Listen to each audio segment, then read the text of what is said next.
This is KGW News at Sunrise. A protest in Beaverton over a virtual school board meeting. Dozens rallied outside district offices yesterday and this morning. Hear reaction from those who showed up.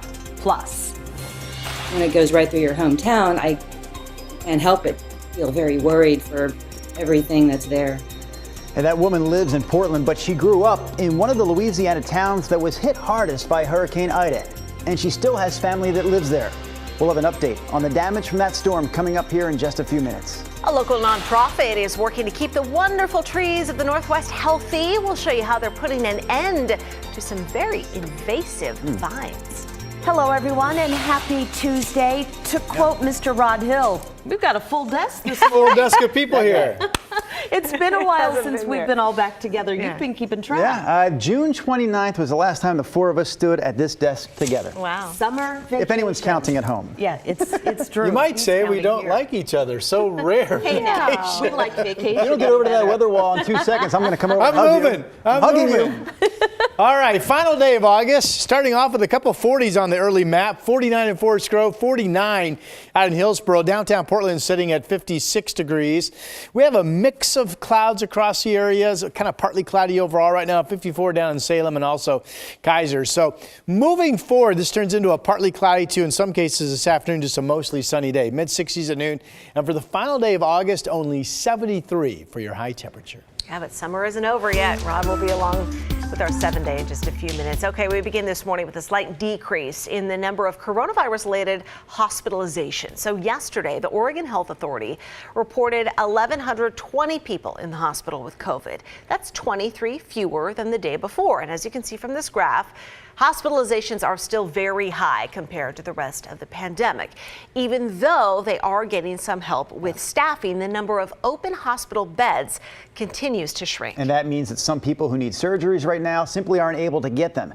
That includes this woman, Mary Metcalf. She lives in Longview and was scheduled for major jaw surgery today at Legacy Emmanuel in Portland. She is vaccinated, so is the rest of her family. But she was told her surgery is off for at least 2 weeks because they just don't have the room for her to stay overnight after the operation. But it would be hard to say I don't have some unhealthy feelings. Like I feel a little resentment. I think that would be the right word. I'm like, dang, this was my spot in the hospital. You know, I've been, sitting here waiting in pain, hungry, and that is frustrating to have. It almost feel like somebody cut me in line, I guess would be. So that's very frustrating. But again, I do. Okay, here's a couple of reasons why it's frustrating. Mary says she's lost 30 pounds over the last few months because it's been too painful for her to chew. She says she's basically been living on smoothies.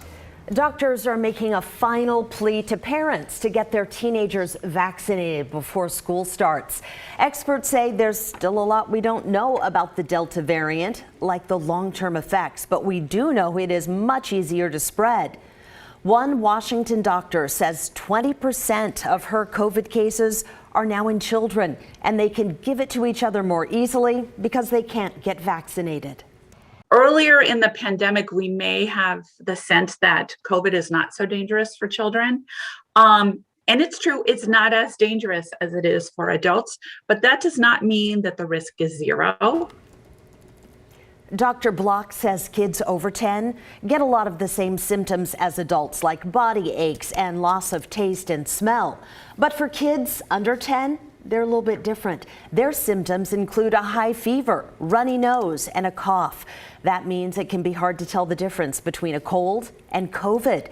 Dr. Block says that's even more reason to get them tested often and to wear those masks indoors. Well, in the Beaverton School District, groups of protesters squared off last night. Contentious issues include masks in school and education about race in the classroom.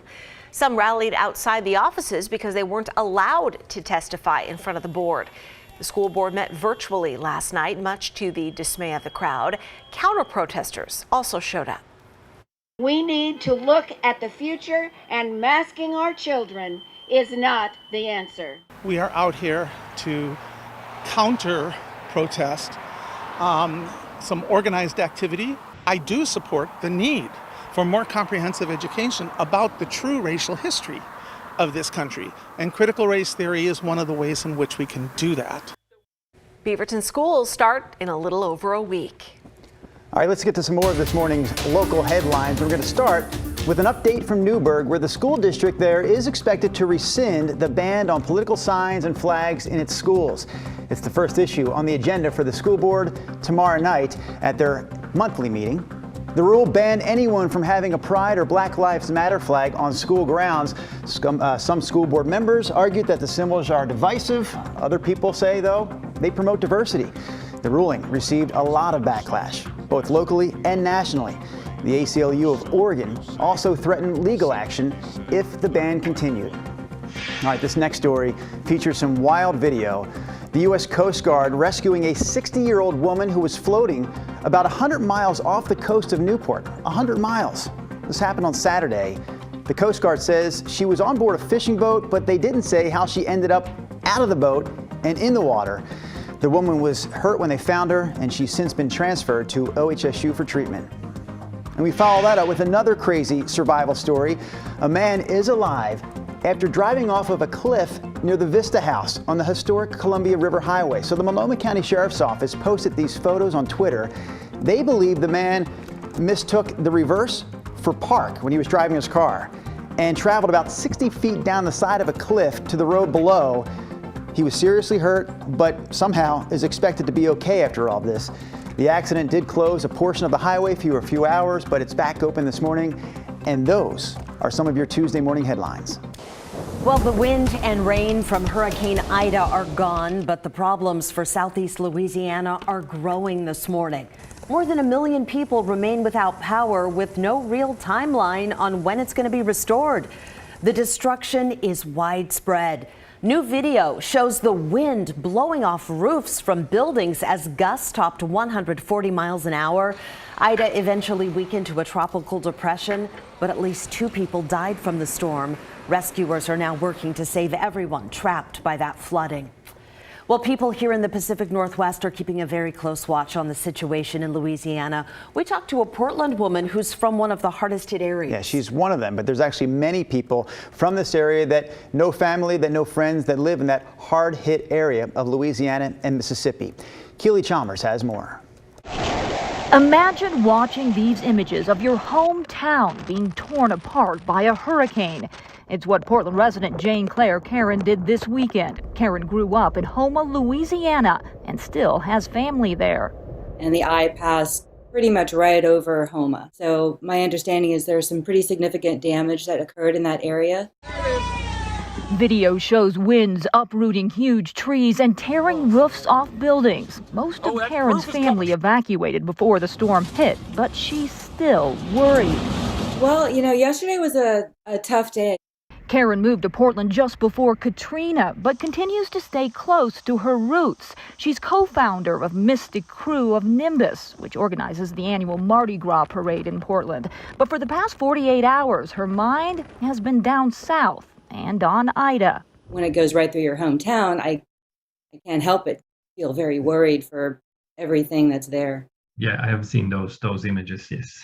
Pedro Lumanico is also watching the hurricane closely. The director of Oregon State University's Wave Research Lab, he knows as the climate and our oceans warm, hurricanes will get stronger, faster, which is exactly what he saw happen with Ida. It was going over a very heated mass of hot water, if you like, in the Gulf of Mexico. That increases the intensity of the hurricane significantly. Lomonico says his research will help engineers build stronger structures to withstand these mega storms. When we see these images, we try to replicate the same or similar situations.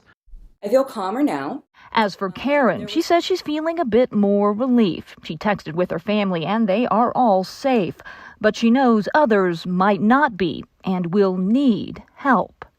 I think it's going to be a long road to getting everything back to pre-hurricane levels. So I know that there's going to be a lot of communities and families and individuals that are going to be in need. So if you see any kind of, getting emotional, if you see any kind of call for help or call for action, consider doing so.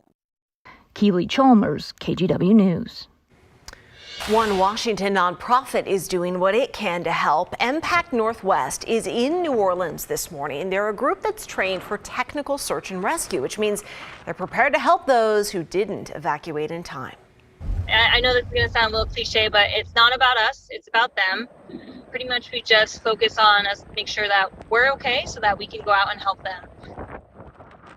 Olivia says her crew is an assessment team. So once they know more about the needs in New Orleans, there are other volunteers with Impact Northwest ready to hop on a plane and join them. We do have some wildfire information this morning. There was a level 1 Be Ready advisory for everyone near Brighton Bush Hot Springs. That's near Detroit, kind of in central part of Oregon. This is for the spread of the Bull Complex fire. It started back on August 2nd from lightning south of Mount Hood, and it's been slowly growing ever since. But this is the first time it's affected roads or people. Brighton Bush is still open, but only if you have a reservation. Again, people being told to be ready to leave. Let's get to Rod Hill for the latest on the conditions. It sounds like it's okay fire weather, right? Yeah, I mean, on the one hand, this fire has been growing with okay fire weather, so that's a negative way to look at it. But the positive way would be we're still looking at temperatures well below normal today and tomorrow. We have a north breeze that will be consistent, which is good direction-wise, all the way into Thursday, generally to 15 miles per hour and maybe some higher gusts to about 20, 25. Again, known as the Bull Complex, the Janus fire, one of the larger fires in that Bull Complex area. We will start to see warming weather on Friday, and we'll start to see winds kick to the southwest going into the holiday weekend. But certainly for the next 48 hours, the weather about as good as you could ever want in terms of fighting fires for this time of the year. Yesterday, Portland, for example, averaged 6 degrees below normal. We'll be in the same category today with highs only in the 70s. We talked about Ida, a tropical depression. Now the main rain bands working from Tennessee up into Kentucky. If you hadn't heard, that storm clocked at 150 miles per hour Sunday when it made landfall along the Louisiana coast. That's just 7 miles per hour shy of what would be a Category 5. So it goes in the books as a strong Category 4 storm. Here at home, it's hard to see on the satellite picture, but with mix of cloudiness inland. Radar's picking up a few specks of rain offshore, but we'll have a dry day today. Temperature is 56 in Portland. It's 49 in Kelso. Another day with some cool temps to start, and whatever you are this morning, your temps will likely be a little bit cooler tomorrow as September begins. Highs today below normal, as I mentioned, only in the 70s. 74 in Salem, 75 in Corvallis. Probably going on just to be mostly sunny down in the mid-valley up through southwest Washington, going on to be partly cloudy to maybe mostly sunny. But look at the cool highs, only in the 60s in Longview. Vancouver 73. I think Portland gets up to about 73. Tomorrow 77 for September 1st, and then a warmer Labor Day weekend. 87 Saturday, 82 Sunday, 86 for the Labor Day holiday on Monday. That's your forecast.